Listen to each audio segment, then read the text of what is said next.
Recharge প্লেনৰ বাবে আহিব নতুন নিয়ম 199 টকাৰ সলনি মাত্ৰ 99 টকাত ৰিচাৰ্জ লাভ কৰিব গ্ৰাহকে।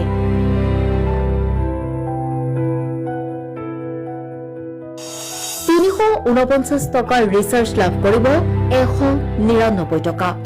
মাত্ৰ 99 টকাত পাব আনলিমিটেড সাৰ্ভিস।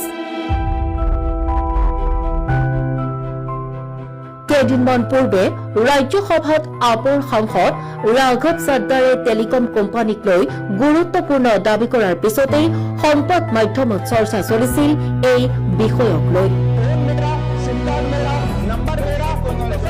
रिचार्ज खत्म होने के बाद आउटगोइंग कॉल बंद होना समझ आता है, लेकिन इनकमिंग कॉल बंद होना सरासर मनमानी है। सर जब प्रीपेड प्लान एक्सपायर होता है, मोबाइल रिचार्ज की वैलिडिटी खत्म होती है तो आपकी आवाज बंद कर दी जाती है। साल में सर महीने 12 होते हैं, लेकिन 28 दिन के रिचार्ज के माध्यम से 13 टाइम्स रिचार्ज करा। राघव চাড্ডাৰে প্ৰশ্ন উত্থাপন কৰিছিল যে বাছি যোৱা ডাটা কিয় ঘূৰাই নাপায় গ্ৰাহকে।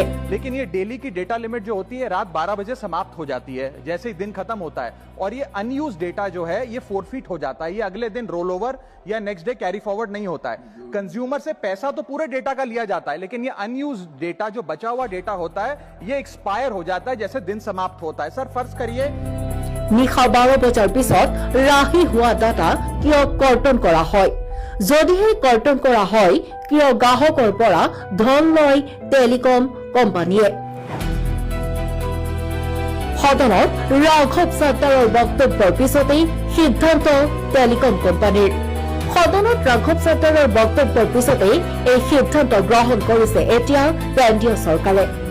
199 টকাৰ সলনি মাত্ৰ 99 টকাত ৰিচাৰ্জ লাভ কৰিব গ্ৰাহকে।